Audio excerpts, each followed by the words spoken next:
But I do think that when we see people living autonomously, independently, with agency in a situation that they've chosen, that really is realising the promise of the NDIS. There has been a decision made around the support needs assessment tool that will commence in July 2026. What can you share with us about that tool and how it will be used? Hi, I'm Dr George Taleporos, and welcome to Reasonable Necessary, Australia's premier podcast series on the National Disability Insurance Scheme, brought to you by the Summer Foundation. I'm coming to you from the Wurundjeri land and pay my respects to elders, past, present and emerging. But before we go any further, please do me a favour and hit the like button, make sure you subscribe to the channel and select the notification bell so you can be notified of future episodes. On today's episode, we're joined by NDIS Minister Jenny McAllister for her first in-depth interview on the future of the NDIS. Check it out. Hi Minister, welcome to the show. Hello, thank you for having me on. It's very exciting. It's so good to have you. And can I check, is this really your first official podcast as Minister? Indeed, it is, George, and I am very excited to be on Reasonable and Necessary. It is an excellent opportunity. I'm very, very honoured. Do you remember where you were when you found out that you were going to be our minister? And how did you feel? What was your initial reaction? Yeah, I was at home with my family. I'd had a long summer as the Emergency Management Minister, and then we'd had a long election campaign, and I was waiting to find out what I would be spending my next few years on. And I think my first instinct was, this is very exciting because it is very significant and consequential, and this is a big area of work to become involved in. My second thought was, there's going to be a lot to learn. And my third thought really was, the only possible way for me to do this is to get to know the disability community really well. And so the first thing I did really once I was sworn in was to get a list from the department of the disability organisations and start phoning through disability leaders. Because I guess my first instinct was that this is a really important policy area, but it's one that is incredibly important to a movement of people who have fought for the NDIS for a long time, and the best way to approach the portfolio will be through partnership. Absolutely. And there's not one of you, there's two of you, right? We've got two NDIS ministers. I don't think you can have enough NDIS ministers myself. But why two? And how do the two roles work together? So I think this reflects the decision to bring disability into the Department of Health and Ageing. And it's a really significant decision. The underlying motivation is that we know that these other big systems, the health system and the aged care system, need to work well for all Australians, and that includes people with disability, of course. We also know that a lot of the time people experience some real challenges in moving between these systems. And so there's a logic to bringing it together. But also, of course, there are some differences. There are some very particular characteristics about the support that is required for people with disability that's different to support that's offered in aged care and different to healthcare. And I think we acknowledge that, but we think there are opportunities by bringing the portfolios together. What that means, though, is that we have a cabinet-level minister in Mark Butler and an NDIS minister, which is me. And one of the really nice things about it is that working with Mark is, of course, terrific. It's one of the things I'm also really excited about in the portfolio. He has a reputation as a reforming minister and somebody who's deeply passionate about excellent social services. And so working with Mark is another really nice feature of the job for me. On a day-to-day basis, we work really closely together and our staff work really closely together. Mark and I talk really regularly. At the moment, he's leading on Thriving Kids, and we're going to talk about that a bit later in the show, I know. I'm focused on the NDIS and the kinds of things that we want to do to make the system itself as effective and fair and as high quality as it can be for all of the participants. And so that's largely the division, and it's going really well from my perspective. Right. You said that you've had lots of meetings, and I know that you have. I think I've met with you twice already and with your advisors a few times. What have you learned since you've started having those conversations? And as a result, what are your top priorities as a minister? Two learnings and some priorities. I think I've spent quite a lot of time trying to be in the places where disabled people are, and that's meant going to art studios and sports grounds and into day programs and being invited into people's homes. And that has been lovely. One of the things that's been really interesting to me is the degree to which people with disability offer one another support. I probably hadn't been as keenly aware as I am now about the significance of peer support in the lives of many people with disability, and that is really important for me in thinking about some of the other work that we might do in the sector. At a policy level, I think my overwhelming response is that we have a lot of work already on foot. We've got recommendations from an independent review. We have recommendations from the Disability Royal Commission. We have recommendations from the Worker Provider Registration Task Force, and we've got a host of other policy questions in front of us. Trying to work with the disability community to make sure that everyone is clear about the areas where we seek to make change so that we can work on them together has been a real priority for me. The way I've been talking about it is that we need to establish a scheme of support, a system of supports outside the scheme. Minister Butler's talked about that a lot. But within the scheme, there's three things that I really think we need to work on. The first is making sure that the participant experience is really good and people are living better lives as a consequence of the supports they're receiving. The second is making sure that the scheme is safe and operates with integrity. And the third is making sure that the market is working well so that when we talk about choice and control, participants have genuinely high quality choices that offer them value from the market. And I think that there are things that we can do there to make the range of choices available to participants better and higher quality. That's three very, very important areas that you're going to be working on. And I know that when I first heard you speak, I think it was at the DSC conference, I think you're reading the job for 48 hours or something. Yeah. You said that nothing about us without us would guide your approach. How will you make sure that people with disabilities are at the table and central to the decisions that you're making, because it is a key priority for you? Being appointed for the NDIS as the Minister for the NDIS means that I have some really important policy questions to think about, but it actually also means that I need to interact with a movement that has its own political traditions, its own history, and its own achievements, and I need to honour those achievements and that history. And so I'm really conscious of the significance of that relationship with the disability movement. Nothing about us without us has been a long-held political proposition. It drove the thinking around the NDIS, but it also drives many other aspects of disability advocacy. I am really interested in how we make that practical and real. There are probably three elements to it that seem to me important. The first is that I personally need to be accountable on this front.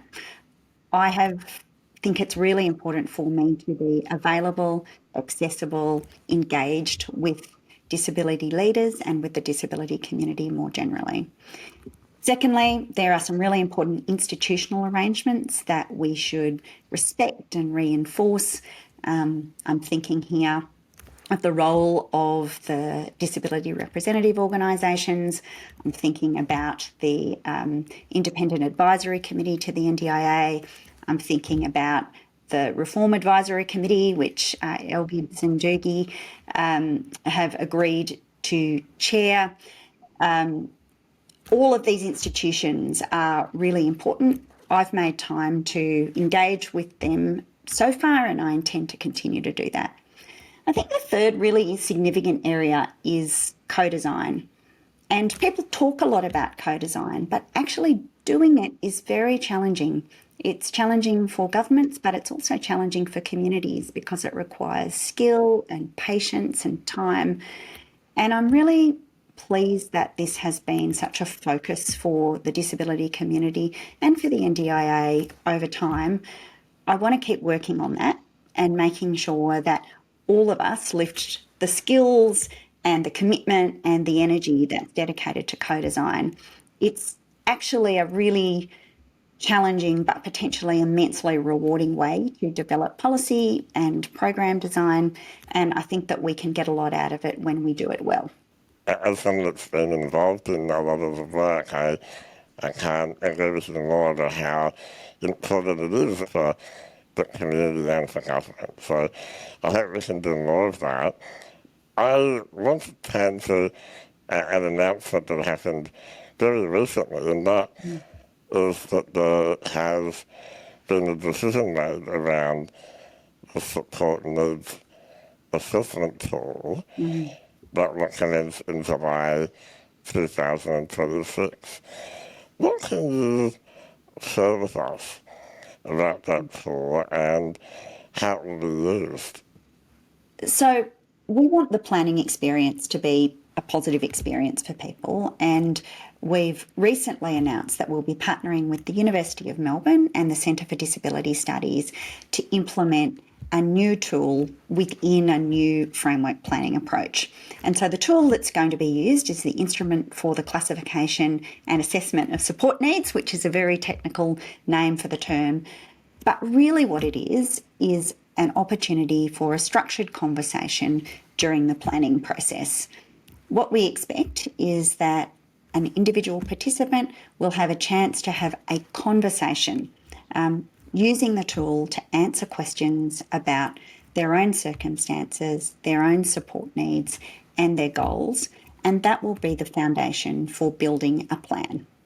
How will the assessment convert into a budget? Because ultimately we can end up with a budget. Our intention is to work with the disability community on the implementation arrangements for the tool. And the consortia, the University of Melbourne and the Centre for Disability Studies, will be helping us with that too. There's a lot of policy work to go, but we think the tool provides a good foundation for understanding people's support needs and then being able to build a budget that can respond to those. And will the community be involved in coming to that outcome? When we came to the portfolio, a number of people said to me that they thought it was really important that the community be involved in the development of the framework planning arrangements.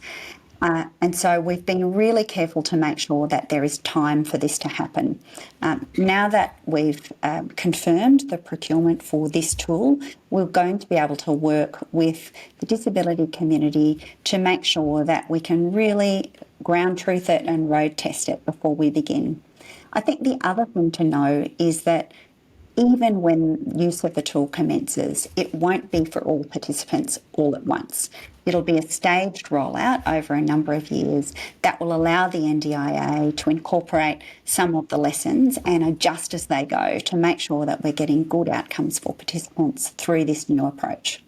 I think that would be really important and valuable also that we can learn from any problems that arise and also recognise that whenever you introduce something new, that there could be issues. So let's make sure that we do it carefully and take the time that we need. And I'm very pleased that you pushed the date to next year, because we were all quite nervous about the the introduction being sooner than that. So thank you for your advocacy around that. It's been really, really necessary and helpful.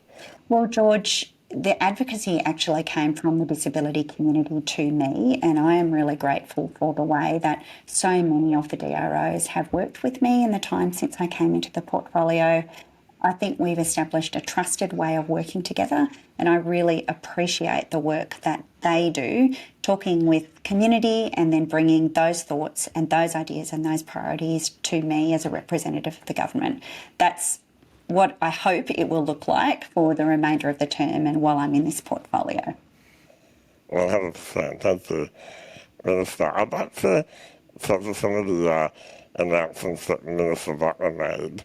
And the first one was about the growth of the NDIS, and currently I think the NDIS is growing at around 12%, and he said that he wants to move the growth down to 5 or 6%.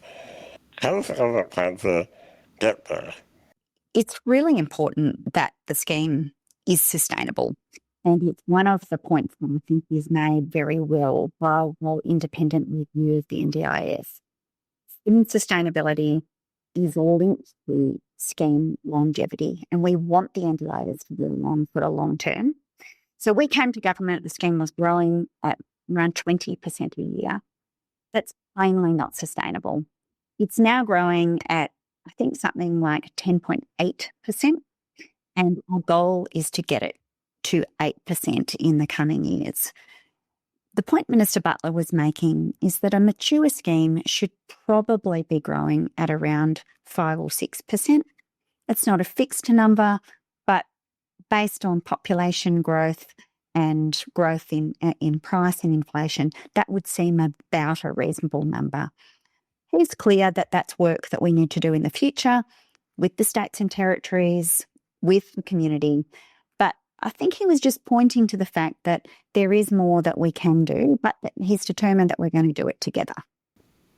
And I know that when people had further reductions in growth, that there was a bit of nervousness, and some people were worried that this will lead to cuts to support. What would you say to those participants and families? I think the really important thing to remember is that the scheme will continue to grow. And so even under any scenario that we can imagine, the scheme will continue to grow. We do want to make sure that people have the supports that they need, those reasonable and necessary supports that give your podcast its title.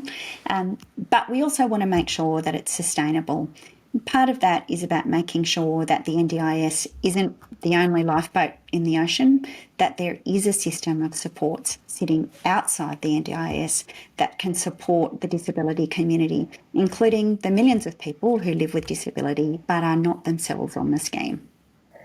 So what you're saying is that you expect that the growth will slow down because of the other lifeboats, and so people can access mainstream services and won't need the NDIS. Is that how you think that we will get to that 5 or 6%? I think we're clear that there's more thinking to be done about the overall growth trajectory of the scheme. But in the short term, the focus is on making sure that foundational supports are in place. That was an agreement that the National Cabinet reached some years ago, and we're really keen to take that forward. Minister Butler's speech a couple of weeks ago now spoke about thriving kids.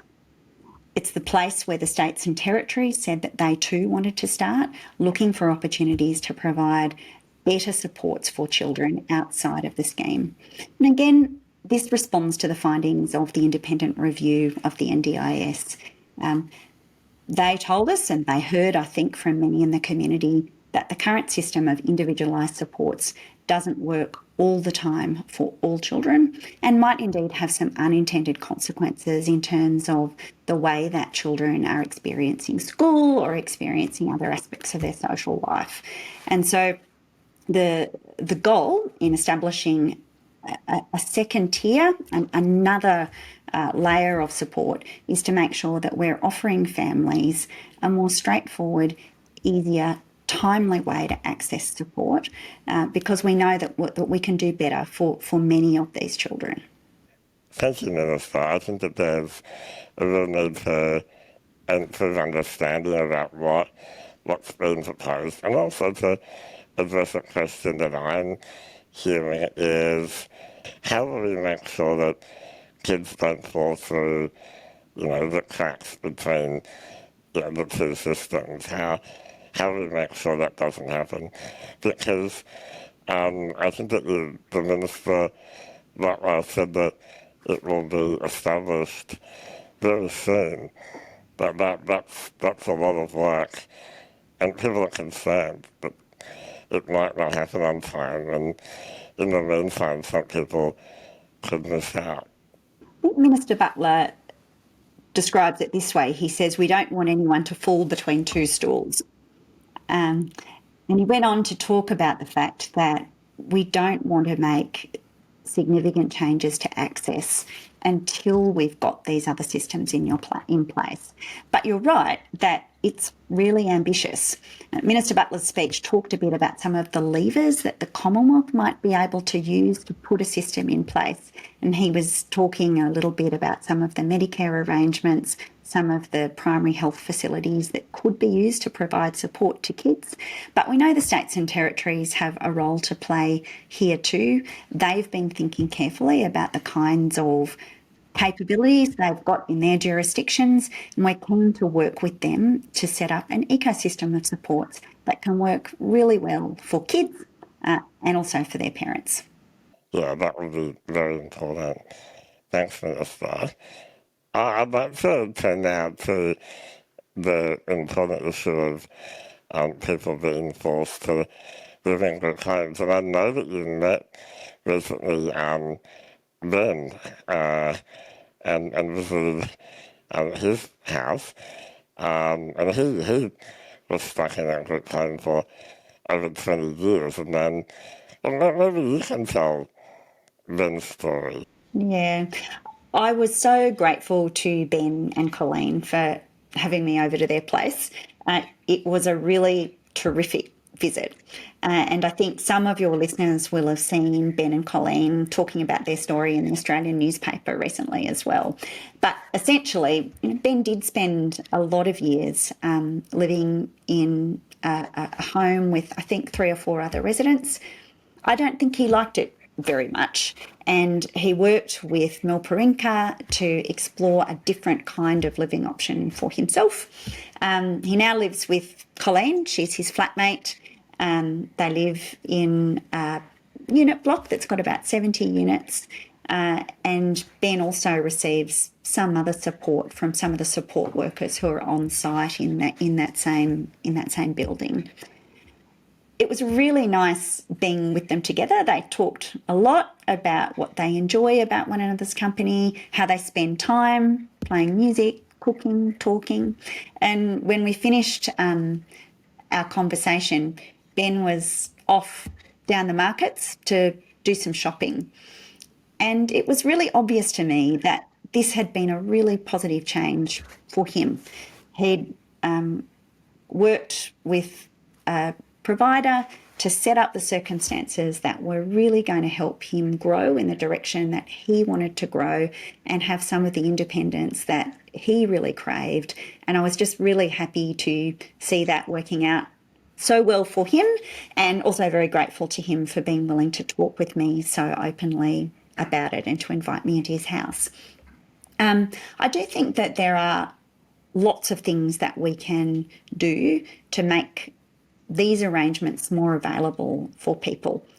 Choice and control means that people will have different preferences. I know that. But I do think that when we see people living autonomously, independently, with agency in a situation that they've chosen, that really is realising the promise of the NDIS, and I was extremely happy to be able to be there and have that conversation with Ben and Colleen about how it was going for them. And there are thousands of people like there who want to get out of group homes or what better options. There was a read the Moving Out and Moving On report by the Sun Foundation really outlines some practical things that can be done. What are your thoughts on that report? I've been really grateful for the work of the Summer Foundation. It's a really important contribution because these are questions that go to big structural issues. What kinds of support are services offering? What kinds of physical accommodation is available to people? How does the NDIA interact with all of these systems? And how do other government systems support independent living? I am very interested in exploring these further. Home and living is one of the most important things for a person, and I think there are lots of opportunities to do good work here. Thank you so much, Minister. I know that Colleen and Ben, with the arrangement that they have, Colleen has her rent subsidised through Ben's NDIS plan. How can we make sure that with the review that's currently occurring of the NDIS support list and the in and out list, ensure that people can use their funding flexibly? Because on the list, rent is on the out list. So do you have any thoughts on what can be done to improve the flexibility of those lists that are currently causing quite a lot of difficulty in the community? On the specific question that you ask, which is really about how do we facilitate different models of independent living, I am really open to a conversation about this. I think that there are lots of interesting things we can do. We've got good researchers helping us explore those, and we've got good services wanting to explore these models with enthusiastic NDIS participants. That's a good situation, and I'm keen to lean into that, understand more, and be part of finding new ways for people to live fulfilling and independent lives. On the more general question of the lists, you'll know that there's a review underway at the moment of the way that those Section 10 lists are operating. I think we're really keen to hear from the disability community about how those changes have been experienced practically on the ground, and we're open to thinking about changes that will make sure that people are using their budgets in ways that really help them deliver on their own goals and their own plans. That would be excellent, because I know that if you make the right changes to those lists, people will be able to save money and get better outcomes. So I really hope that we can get some good outcomes from the current review. Thanks, Minister. I'd like to move to a very hot topic, and that is pricing. What are your views on NDIS prices, and what can we expect around how prices are set into the future? I talked a little before about the importance of markets in the NDIS, and one of the principles of the scheme is that participants will be able to use their budgets to purchase services that suit them, and I think we expected that that would produce high quality services and innovative services. That's partially been fulfilled, but in other areas we may not see it in the way that we entirely expected. And I think that if we think about those markets, pricing is one of the levers we have, regulation is another lever, commissioning is another lever that we have to improve the overall quality and range of services available to participants. We've obviously just been through the annual pricing review, and the board made a set of decisions about pricing this time round. And in doing that, they made a few observations. The first was that they don't want to see NDIS participants paying more than other Australians for the same kinds of services. That's a really important principle for them, and it makes sense to me. The second is that they do see over time value in moving to differentiated pricing. So a pricing model that might recognise when a particular service is delivered in a way that delivers a higher quality outcome, and they're interested in exploring what kinds of pricing arrangements could reward quality in the market. And thirdly, to that end, they think they need a bit more information about some of the provider models that are presently in place. And so your listeners may have heard a bit about the quality trials that are underway. The NDIA is working with some SIL providers and soon some therapy providers so that we can get good information about what really are the cost drivers in the supports that they're providing, and how can we make sure that the pricing system that's in place delivers quality supports and rewards quality in the market. I think the final thing to say is that there's obviously an ongoing conversation around independent pricing. We're interested in exploring that. But for the time being, the NDIA remains responsible for pricing, and in the coming months, we can expect them to publish a work plan which will set out some of the things they're going to be examining as part of their pricing work in the next few years. Oh, that'll be interesting. Any insights on what we can expect there? I'll leave it to the board to publish their plan, George. I'm not going to get ahead of the... That's another podcast, right, Minister? Well, you'll have to invite me back. You'll just have to invite me back. Absolutely.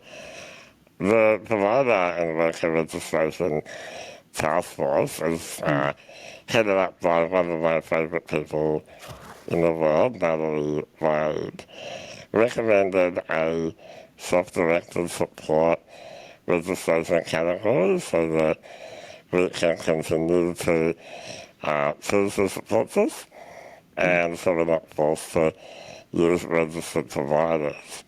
What are your views about this recommendation in the report, and what commitments are you making around upholding choice and control in the NDIS? It's really important that the NDIS operate in a way that is safe for participants and that it operate with integrity. And we do hear that the limited number of registered providers presents challenges on both fronts.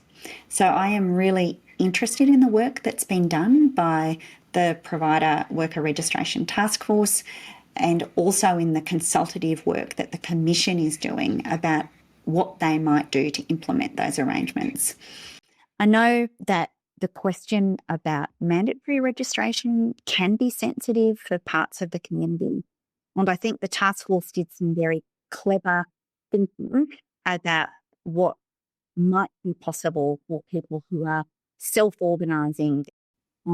That won't be for everybody, but I think the task force has given us some very good options to consider for how we might react or appropriately respond to that preference, because we know that for some participants, having choice and control in that area is very, very important to them.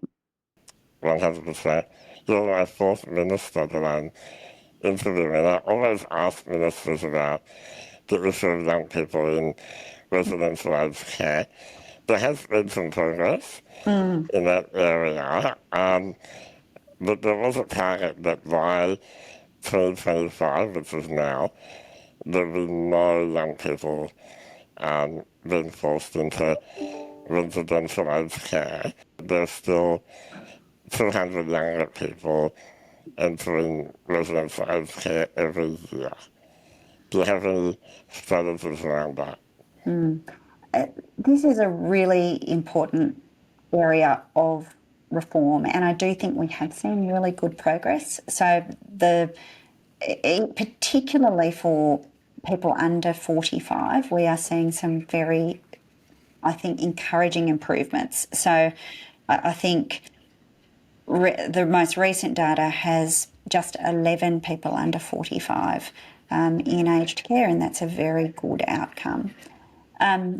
The new Aged Care Act creates some new tests that will make it very difficult for a person under 50 to be admitted into an aged care facility at all. And I think that we will see further progress as a consequence of that legislation.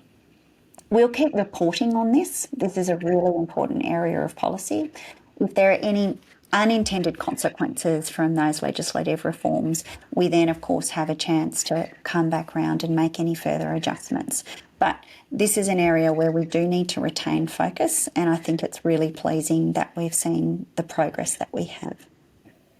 The NDIS Care Act that you've spoke of has a part of it that says that if the person is at risk of homelessness, that can go into aged care.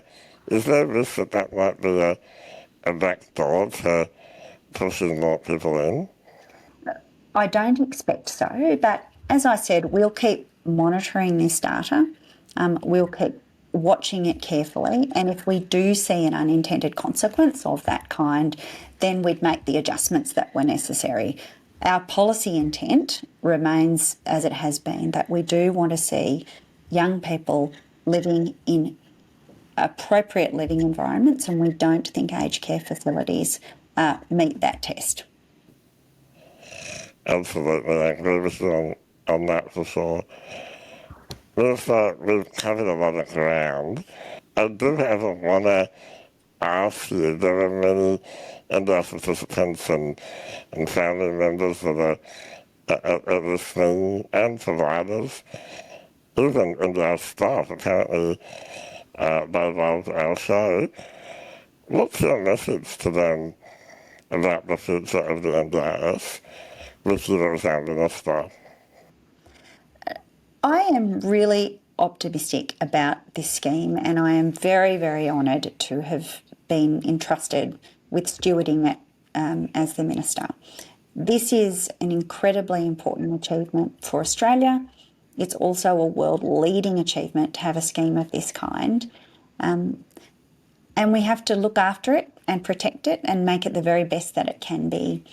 And my hope as the minister is that I will be able to work closely and in a deep and real way with the disability community to make that happen. And I think my final message really is a thank you, because people have been incredibly welcoming to me in my new role. People have been patient when I haven't known the answer to things or I've had to seek information.